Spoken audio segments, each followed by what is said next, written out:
So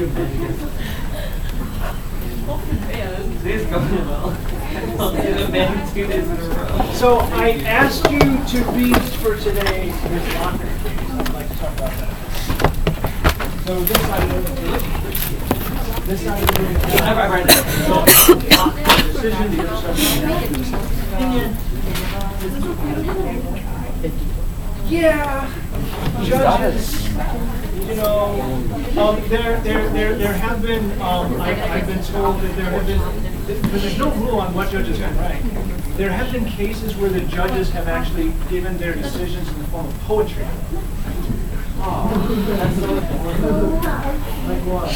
I don't know about the Supreme Court. I don't think that's happened in the Supreme Court, but there have been cases where the judge wrote it in the form of poetry. I don't know. I've just been told it's been happening a number of times. I haven't found it before.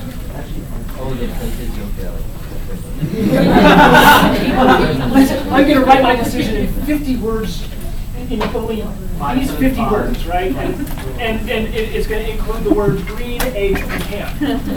Okay. Right, that's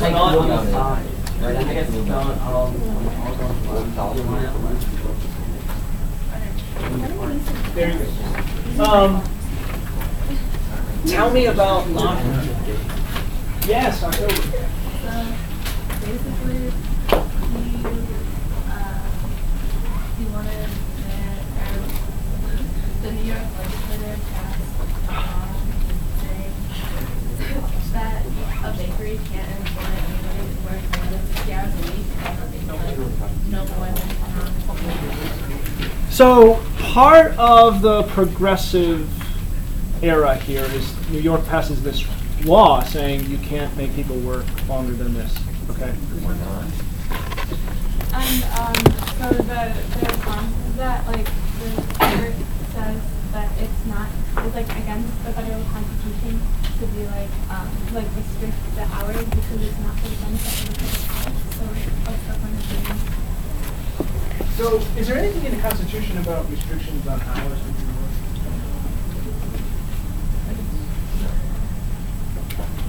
Well, why would you want to restrict the hours when you work? So they don't get health care.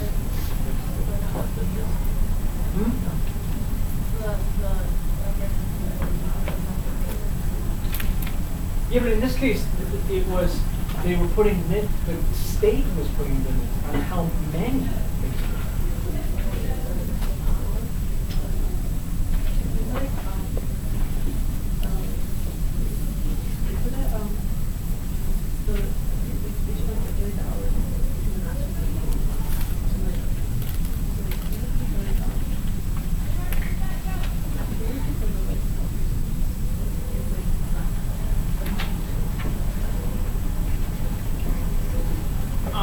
All of you are too young to have much in the way of work experience, but what were you going to say? It's like you can exploit workers and not have Yeah, I mean, so they're saying, look, you can't make these people work longer than 60 hours. And the position of these people is, well, people should be allowed to work longer than 60 hours if they want. There's just a few problems with that, like Do it then. it's usually not an option. It's like, you're expected to keep working because there are no restrictions. And if you don't like it, you can go find another job. Right? And the other problem is if you're working people a lot, you said it over here, they get tired. Now you're like, well, they're bakers. But being really tired when you're doing work can be very, very dangerous. Especially if you're great. What? Especially if you're great. If you what? No. I'm sorry. I missed that. Oh, for your grades. Oh, yeah. That. It takes us in a completely different direction. But yeah, I see your point. It's one of the reasons we don't start at 7:30. Yes. I advocated starting at noon. And no homework. I would literally go to school from 12 to 8 with no homework. 5, 7, 8 people. Well, Look, it'd be like an hour and a half. So apparently there's studies that have repeatedly shown that like making teenagers wake up at ungodly hours to go to school like, is bad for their health. But I mean, Eunice still pretty But unvaluable. unfortunately, a bunch of districts have actually, I'll get to the unfortunate second. A bunch of districts started later starts and then found that those teens still have the same health problem. Because we're still doing the homework. Because they're doing the same, they have the same habits they had before, They're which just is, shifting it over to- it's actually their habit, it's actually teenage habits which are a detriment to the health, and it's not the actual hours. Yeah, that's exactly what I did. Like whenever we'd have like late start, it'd be like 9:30 start, so 7:30. I'd be like, oh, cool, I can stay for like 2 hours tonight. That's great. That's what I do. Exhibit A, I'm a right there. statistic. Darn it. So Thomas, anyway, stop ruining our so lives. the working the long hours, they put up these restrictions, but the court here has said you can't do that, right? The Supreme Court has said you can't do that. It's not it's not it's fair to the workers in terms of contract. Now we'll talk about the implications behind that momentarily. There's a dissenting opinion here, which I had you read, by Oliver Wendell Holmes. What does he say?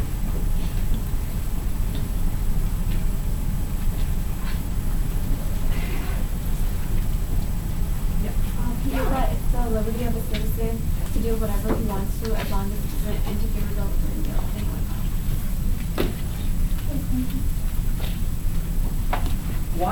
Why is that important within the context of this case? How is that a dissent? Because if someone wants to, they should be able to work more.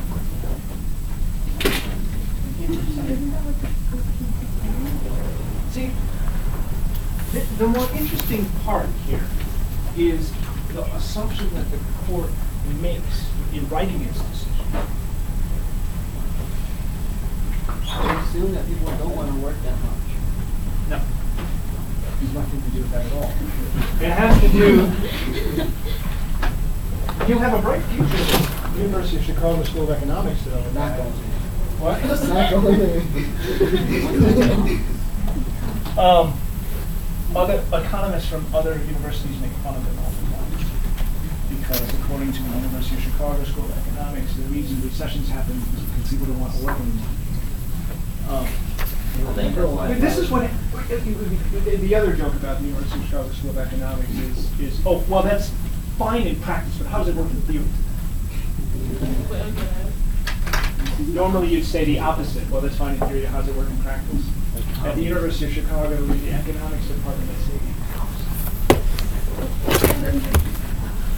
because they're so focused on theory that they're completely out of touch with how the real world actually functions, which is why recessions are not caused by people not wanting to work. Did I give you this term the other day? How do you say that? Laissez-faire? Lazy. Laissez-faire. Laissez-faire. I'm sure you can relate to that. No, it's not. It's laissez-faire. What does it mean? Some things are great. Is it like what can you do whatever you want? Is it where like the government can't actually I'm in the class. I should. It's the idea that the government doesn't get involved in the economy, right? That they let things go. Now, as we've seen so far, or at least as the point I keep trying to make, is that did we actually have a laissez-faire system? No. I mean, in a sense, but not really, because the government, of course, is giving the railroads monopoly status, it's giving them land, it's helping them defend against unruly workers. The government isn't really hands-on. It's not. There's a lot of early 19th century thinking that emerges in this. What the majority on the court seems to be doing is applying these 19th century ideas. Well, they are in this era, right? But they're adopting this notion and applying it to the Constitution. The importance of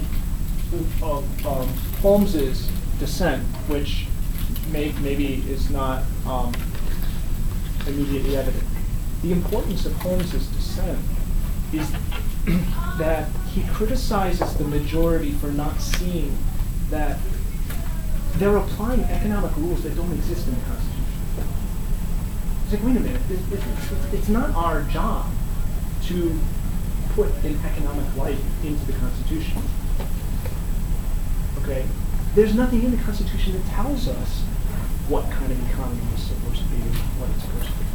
And Holmes says, don't you see that, you know, what you're doing is you're trying to apply a test, a legal test in legal theory. You're trying to apply this test to something that you can't actually apply it to because it's not there. Like you're creating something that doesn't exist.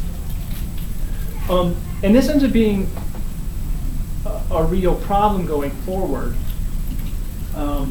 for some of the reforms that the people would like to see. And so it's going to be an uphill battle. It's going to require a change in the court and some revisiting of old decisions, including Holmes' dissent. And it's going to,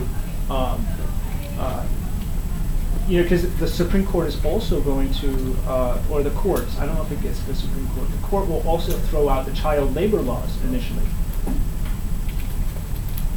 Under laissez-faire thinking, none of you should be here. You should all be out working in the fields. Yeah, me too. Let's go. You prefer the fields? Yes, I do. I just don't want to see. No, just to be clear, hold on. I didn't say field work. You know, like in research. I'd be fine. I said working in the fields. Yeah, that's what I was talking about. I lied. I don't want to That's do what I that was thinking anymore. about. I thought you meant like field like. You know, we have all this. We have a lot of open grass that we're not Yeah, doing we anything. have, like, Like, we sun. should actually cultivate. We should make that like service hours for it. Well, no, wait a minute. First, the environmental club wanted to restore the prairie, and now the students want to knock down the prairie and bring back the farm. Yeah. Let's have lessons though. Wow.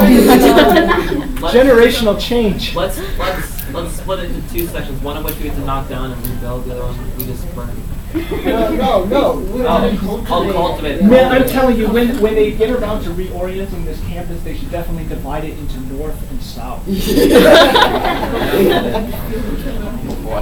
So, let me ask you this question. We'll grow cotton. My family's in the process of moving. No, my kids are going to another school next year. Anyway, when St. Charles built a second high school, they decided they were not going to call the two high schools East and West. Any of you know the story? St. Charles built a high school. We have two of them. One St. Charles East and the other one St. Charles North. And they chose North because they were worried that they called it East and West to be too much rivalry. I'm like, they should have been North and South. That would have been awesome. What actually? So let me ask you this question. If this is the decision in Lochner, okay, do you remember the first day of this class, what I had to do? Oh yeah. Cry? Yeah, the When the president didn't, you laugh. But I remember. One of the problems I have with that activity is the students usually become genocidal. Yeah, At least in theory. Genocide is such a strong word. So, okay, hold on. A number of weeks into the semester now. What's that? Do it again.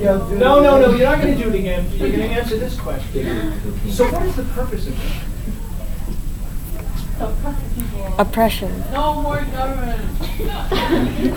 There really is generational change. This place is just filled with anarchists now. We never used to have so many anarchists. Gee, I should replace that with a black and red flag. Do it. Bad idea. No. That would be the kind of thing that cost me my job. Maybe before retirement, I'll try it out. That would be hilarious. Yeah, that might have the same consequence. Anyway, so We'll test them all out. Or make sure we get a whole collection of radical facts. USSR. You can't claim to be just one. USSR. The ones you can't buy on Amazon. So, no, what is the purpose of government then? She says, oppress the people. Oh, okay. The purpose of the government is to, like, I don't know what it was all about was it on the revolution, but not one person has so much power. But put checks on power. The purpose of the government is to protect the rights. Or the liberty. Or the liberties, or the freedoms. Rights or liberties. Or freedoms. I was gonna say, like, kind of bring everyone together, like, in one region, like, without real things, like, really, like, separate, kind of like how first, like, states would be, like, separate. All right, we're getting really close to rewriting the preamble of the Constitution. Which is interesting in itself. Perfect union. Establish justice, ensure equality. Provide for the common good. That is beautiful. And it's getting so useful, I feel like I should just go into an oratory. One drop of 60.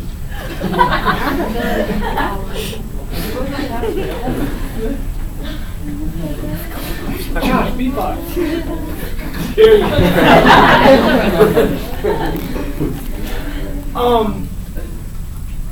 Because here's the thing, I keep telling you there's all this stuff going on. We have the farmers, a lot of unrest. We have the workers, a lot of unrest. We have these political parties. The first, we're going to get the populists, and they're kind of seizing on this concern that people have had. And they want to move things in a different direction. And I've been telling you for some days, let me give you some evidence of this. I've been telling you for some days that people are concerned about. I'm just going to punch you. Oh, no, seriously. Oh,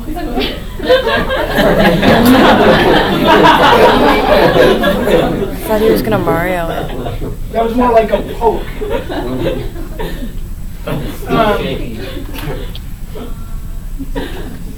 Oh, you thought I was going to punch you?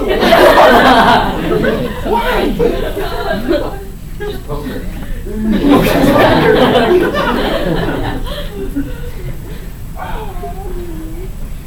Some of the best reading I ever did. No, it's actually true. So during my dissertation, I was up at Northwestern University, and they had a whole collection of radical. Oh, you went to Northwestern? What? You went to Northwestern? No, I didn't go to Northwestern. They have an archival collection, and they had like I don't know what they call it, like radical literature or something. And they had a whole bunch of stuff from the 1930s, which is what I was researching. And they had more stuff on the anarchists than I've seen like anywhere else, because they have this collection. And the anarchists are really interesting because they don't yes. And they kind of put themselves out there in like every single issue, and they take issue with everyone because everyone is at fault. No, they do these sometimes very fascinating critiques, and you have to feel bad for them because they come out on the losing end every single time. They're like the Chicago Bears.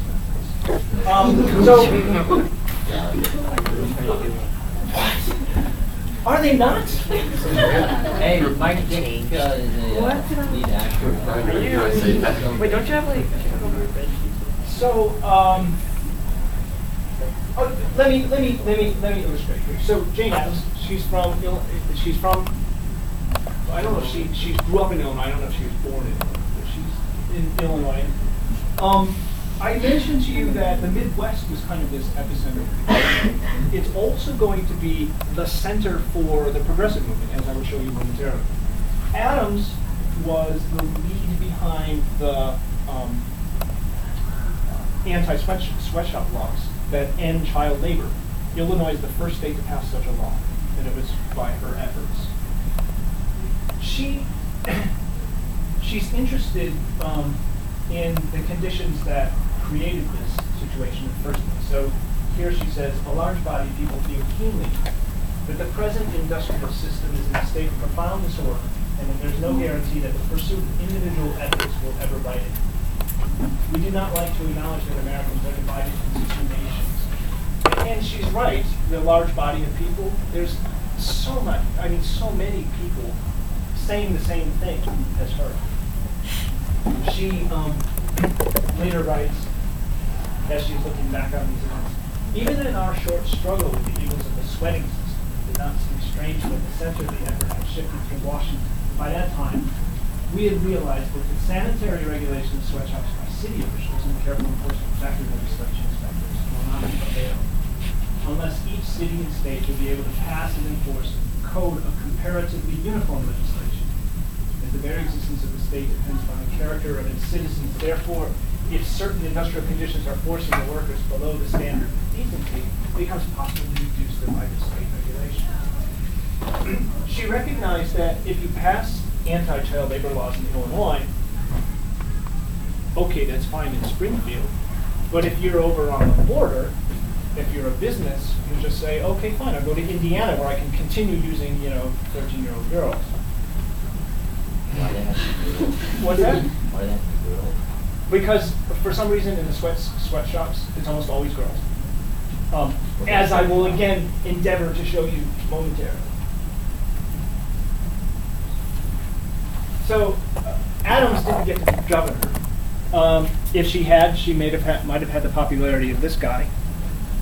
Hayden Pingree, he was like the Bernie Sanders of his era. Sorry if some of you have rubbed the wrong way. Here's the kind of stuff that he said. The strength of our republic has always been in what is called our middle class.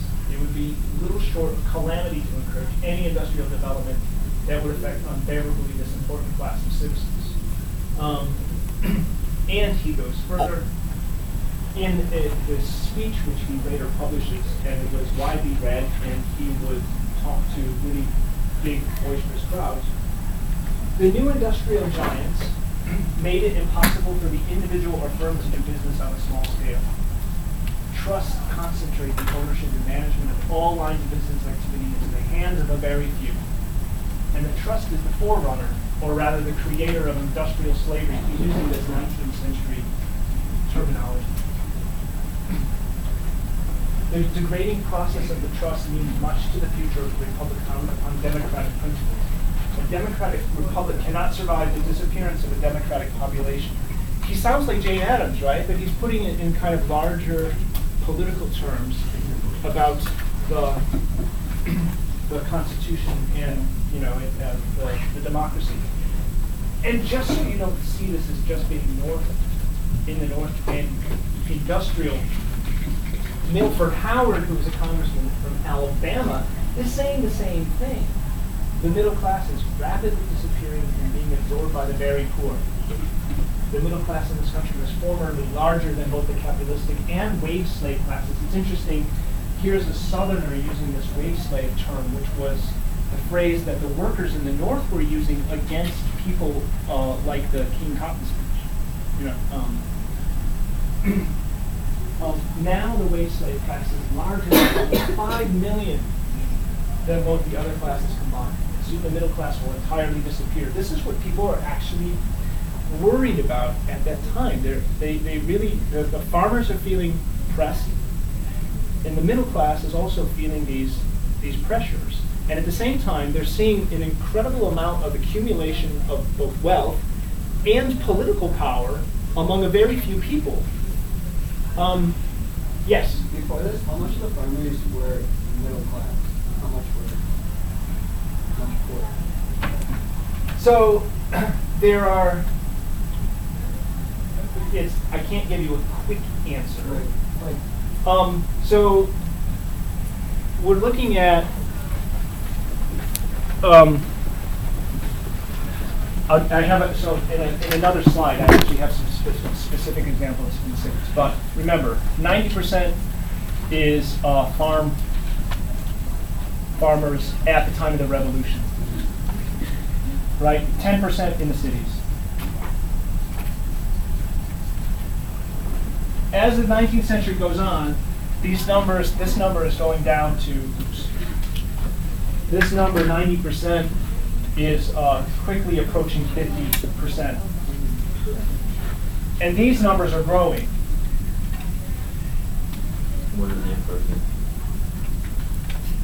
They are also going from 10% approaching 50%. That's the whole point of this here. The actual balance officially comes in 1920. It's at that point, 1920, the country is more urban than rural.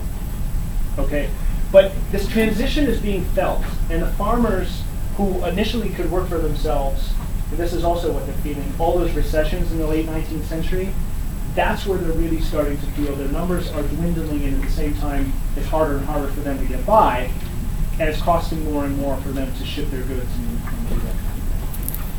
These people, in the meantime, their numbers are also increasing. And there's great dispute in how we explain that. What these people are seeing is, let me attempt to illustrate. I have one more person I want to talk about, this guy, George McNeil, who was president of the International Working Men's Union, and when it dissolved, he has positions in the other subsequent member movement labor organizations. In 1887, he says, "Our rulers, statesmen, and orators have not attempted to engraft Republican principles into our industrial system." That's the same observation that the other people have made. And then I was also suggesting the Supreme Court is reading into the Constitution things that aren't there. This here is basically saying what Oliver Wendell Holmes says. These extremes of wealth and poverty are threatening the existence of the government. There's an inevitable and irresistible conflict between the wage system of labor and the Republican system of government. Corporate power has greater power than that of the state. Republican institutions, that's my typo, are sustained by the ability of the people to rule. The foundation of the republic is equality. Now, that's somewhat what John Adams was getting at. McNeil, because he's coming out of labor, probably has a more radical version of what that means. Here are more critiques. I won't go through all of them. But let me get to the example. So in 1900, we can see that, say, in Buffalo, New York, an Italian family of 5 trying to support themselves for a year needed to make between $650 to $772.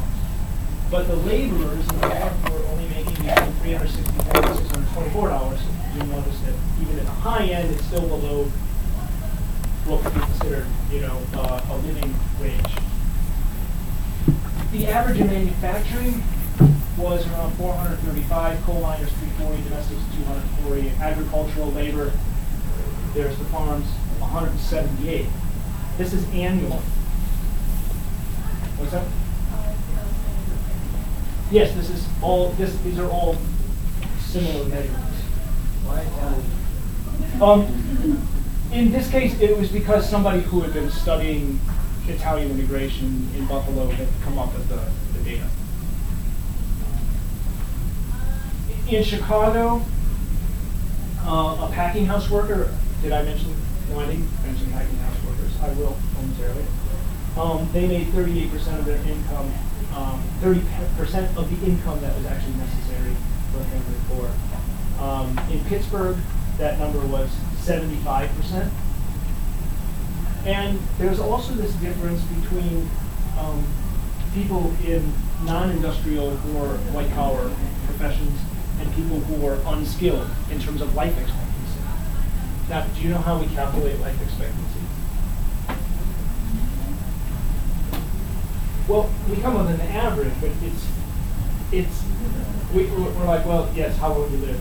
But to get at that number, it actually requires there is a way that the data gets skewed immediately. When people are doing blue-collar work, it's going to be more dangerous and more. Yes, until I tell you how the data gets skewed. Huh? Yes, this calculation is done because it includes infant mortality rates, which immediately bring down the numbers. So if you are from a wealthier background, the children are more likely to get the kind of care that they need, and if you're not, then they're not. Which is why, and be scandalized if you like, the United States has the highest infant mortality rate in the industrialized world. Right? Why is that if we have so much wealth? No, because we have so many babies without access to good health care. That's actually a reason. And so, you know, this is also affecting how people are thinking about their conditions. So, in comes this guy. He's at the forefront. Well, they do call him Fighting Bob. He was the governor of Wisconsin. And I told you the upper Midwest, we have Jane Addams in Illinois. Before we have Jane Addams of Illinois and before we have Pingree of Michigan, we actually have him. He's the guy that gets it all going. So initially, progressivism isn't called progressivism. It's called the Wisconsin Plan. And what did the Wisconsin Plan entail? Well, if our concern is about railroads in particular and corruption, and here's the problem. Back then, when you went to vote, everyone knew how you voted because there were no secret ballots. The politicians, they would have parties, and women couldn't vote, so they'd have parties with beer. They were like, election day was a kegger. That example or Yeah. whatever course. that is. Yeah. And so they're handing around the beer, and they're like, hey, here, fill out the ballot. You fill it out. Everyone knows how you voted. And there's this kind of, everyone knows how you voted, so there's this pressure on you to vote a particular way. After all, you were invited to the party. Here's the other problem. You've been invited to the party, but the party also decides who the candidate is going to be. There are no primary elections. You don't get to vote and decide who you think is going to be the best candidate. The political party has already decided who their candidate is going to be in November. And then that candidate has his party, invites you to his kegger, and gives you the ballot to fill out. And the same guy, yes, you're getting your free drink and filling out the ballot, but the guy who you're voting for, as it turns out, is also getting free passes from the local railroad, who you hate, because everyone hates them. Because they have a boatload of money and they charge you exorbitant rates and they hand out favors like they're going out of style to every politician that they can. So what are you going to do? You're going to elect Bob the Follett, and he's got some ideas. He's going to say, number one, direct primaries. People get to vote who the candidate is going to be in November. Right? It's not in the Constitution. They adopt the system. The party, if it wants to show that it's clean, will allow the people to vote who their candidates are going to be. So you have spring elections. The second thing you're going to do, you're going to adopt a secret ballot, which at that time was called the Australian ballot because the Australians apparently knew something about secrecy.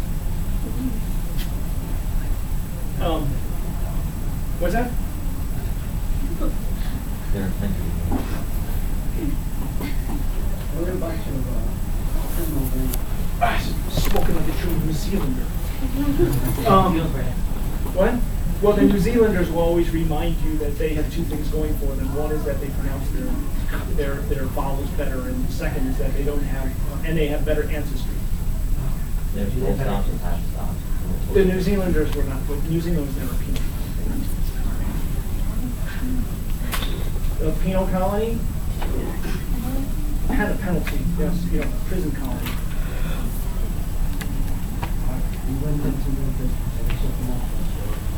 You know where they were sending them before they sent them to Australia? America? Georgia. America. Yes, the state. The state and. So originally they're sending them to North America, and then when that's not a possibility anymore, then they send them to Australia. Is that where they found Yes. And Well, it turns out Australia is actually much better. They have like 5 of the most venomous snakes on the planet. they have kangaroos. And wallabies, which are small. And wombats. And wombats. And I think they have sugar gliders. You're on their height, right? They're upside down. Everything in that country that isn't cute will kill you. Marsupial Even the are cute things will crazy. kill you. What? In TikTok Even the cute crap. things will kill you. It's true. Even some of the cute things will kill you. Yeah, like Nemo. Like the tomorrow day. You've been listening to the story. So, he offers these reforms. Nobody had attempted these before, and this becomes known as the Wisconsin Plan. And the other people, other states, other leaders in other parts of the country are going to follow this lead, and they're going to adopt the same thing. Primaries, secret ballots, and they're going to see that as the big first step. They're not going to stop there. They're going to push for a constitutional amendment and direct election of senators so that the people in the state legislatures are not the ones to actually decide with senators on. Right? Because that's originally how it was designed. And they decide, no, that needs to go too. This is ambitious. Okay? But it's part of confronting these concerns that they had, and they're asking the question, what is government for? Well, it turns out they offer several more responses to what is government for, which I will get to momentarily. Wait, you said that they pushed for direct election like the U.S. senators? Yes. So the parties were electing the senators? No, the state legislatures were elected in the original design of the Constitution. So you elect the state legislatures, but then they choose who the senator is going to be. So of course they're choosing themselves. But with the direct election, it's not necessarily the same group, right? How many of you heard of the jungle? Which one? Oh, Like a congregation. Yes. What about it? Tell me about it.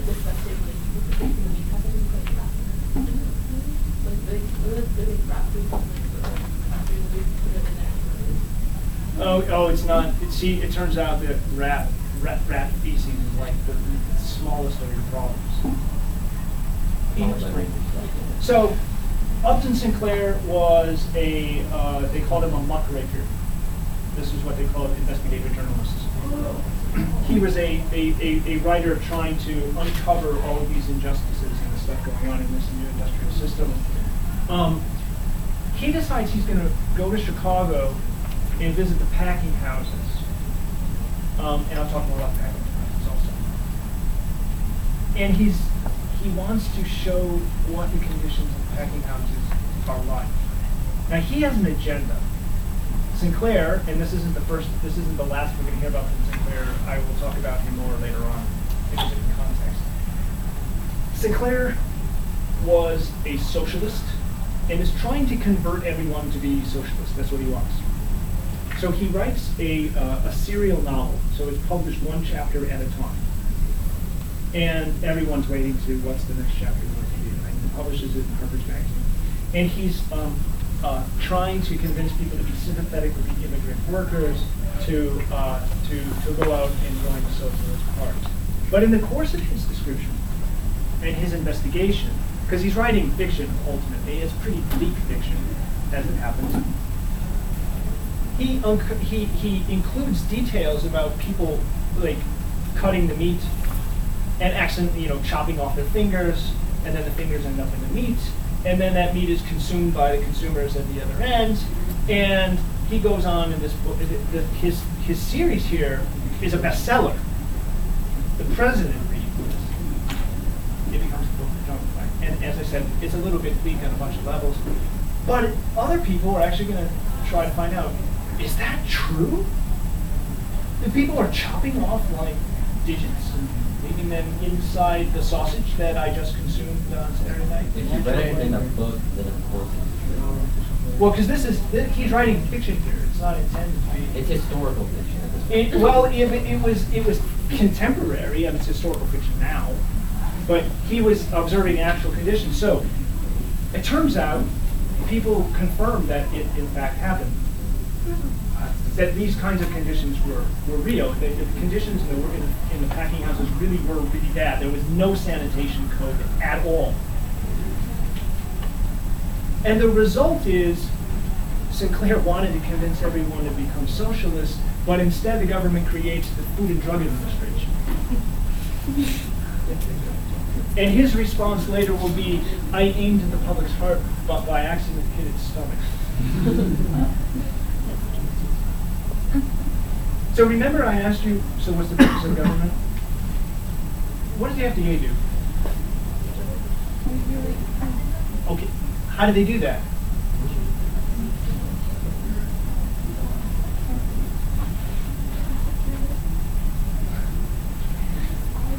Spies.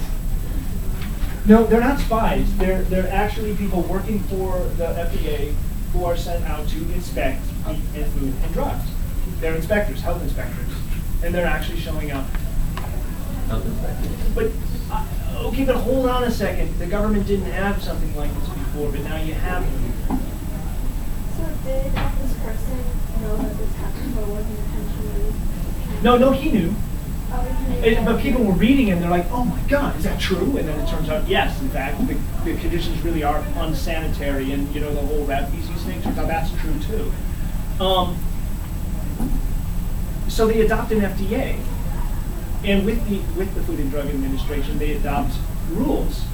Here's the law. You have to conform to these sanitation rules, and you need to do these things. And to make sure that you're doing it, we're going to hire inspectors, and they're going to come out and inspect and make sure that you're actually up to code. And if you're not, there's going to be trouble.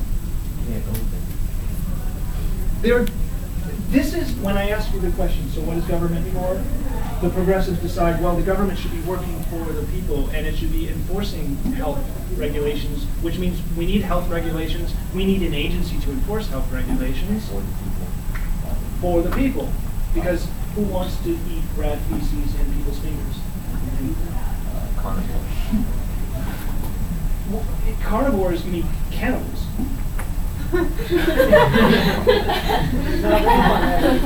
Omnivores. I suppose cannibals are a kind of carnivore, Yeah. and a kind of omnivore. Not usually the kind that we aspire to. And so this is also going to require a way to pay for your new agency, and it's going to require a commitment to actually having those agents go around and do things. This new commitment, I'll get to that in a second. This new commitment gets tested in New York. Do any of you know about this event? I must always have a student or two who knows about this event. Yes. Is it like it's like a shirt factory that some people work at, and then there was somehow there's a fire in there, and all the doors open inwards, I think. So like the people couldn't get out because there's too many people, and they could open the doors inwards. So When they wrote. This over here, by the way, in the background is Washington Square Park. If any of you decide to go to New York University, the campus is right there. And on this building today, the building is still standing. There's actually a big placard, would be like right here, out of your sight line, commemorating the event. And so every March 25th, the university, there's always people down there remembering what happened. So here's a little more detail on what you said. All the average age of the workers there was 15. They were all female. 80% of them Jewish, and that had to do with skills that they have and the kind of way that immigrant community function. And they are locked into this building, essentially. There is no fire escape. There are no fire codes. There's rubbish everywhere. Doors are blocked or locked because the girls can't be trusted to actually, do their jobs. And so they want to control every aspect of the workplace. And there's a fire that happens on March 25th, 1911, in which hundreds of these girls are trapped inside the building. So the death toll is quite high. It's about 142 of them are either burned to death or throw themselves out the windows trying to escape the flames. The response, I'll show you if you go to Moodle. You're looking for a document, it's a Word document that says progressive legislation. I actually want you to go to the second page of that, which is New York.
So if you look at the second page there, what happens?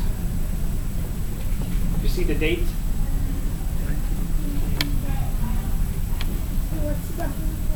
Progressive legislation.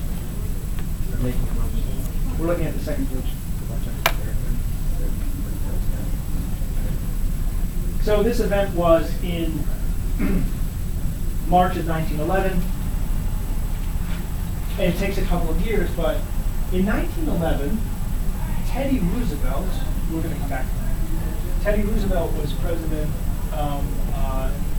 through, well, early 1909, through the 1908 elections. He doesn't run for re-election. He has his hand-picked successor, William Howard Taft, is acting now president in 1911. Roosevelt's very disappointed in. He has a cousin, okay? He has a cousin in the state legislature named Franklin. FDR, that's the guy. He's a young politician. He's in the New York State Legislature up in Albany. He's one of the guys who pushes for the legislation that you see here, which includes fire codes, safety requirements, and that means they're also going to be creating a statewide commission that's going to be enforcing these codes. And the expectation that people are going to be adhering to them. Otherwise, there could be legal action taken against them. Again, progressive legislation.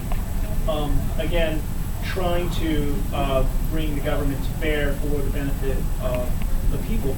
Now, FDR, obviously, he's just getting started. Wait till we get to the 1930s. Go to the first page.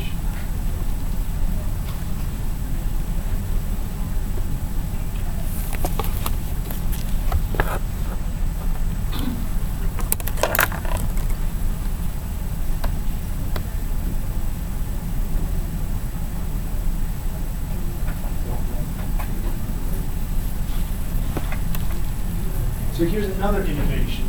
There's a hurricane destroys Galveston, Texas. And one of the things they find after the destruction is that there was no way to actually evacuate everyone. There was no system to deal with the emergency or to deal with the rebuilding. And they decide, well, what we need is actually what we would now refer to as a bureaucracy. We need people to be responsible for specific tasks. And they need people under them who will actually, have responsibility and answer to somebody. And so you create layers of responsibility. And they're going to do this by creating commissions. And so every major city is going to follow their lead. They're going to have commissions and put in charge commissioners who are in charge of things. There will be a fire commissioner. There will be a public health commission, and there will be people working under them. Again, this is going to require actually hiring people to do that, so there's going to be more money to be spent on this. But it's also creating a set of rules that people are supposed to be abide by in order to, again, take control of what they see as this out of control industrial system. So in addition to confronting corruption, they're trying to make the system work in a very positive way. That's kind of the national picture, and I gave you an example in New York. This is, again, it's taking place across the country.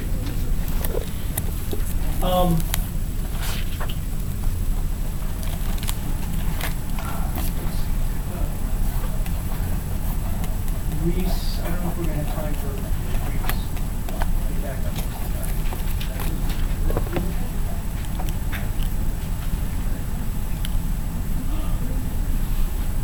Okay.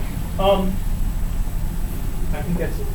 We have a few minutes left. So when I see you on Monday, I'm going to give you something to do in class. It's going to be quick. Probably. We'll see. We have, I don't know if you know this, we have accreditation reviewers coming up next week, Monday and Tuesday. Well, IMSA has to be accredited. And we need to have the people who do the review actually come. They're going to be observing classes, and then we probably see people in and out throughout the day. My morning class, though, I have to cut short because I'm supposed to be in a meeting with the accreditors in the second half of my morning class. And so my plan was to not do anything particularly different with you, but then it occurred to me that they may actually want to drop by the class. And so I'm going to have to come up with something flexible. I have some ideas, but I haven't actually implemented it yet. What's that? Yeah, please. So you know, I am almost done with your papers. I have about a dozen left, and I'm hoping I can finish them off by tomorrow afternoon, so I'll be ready to be out.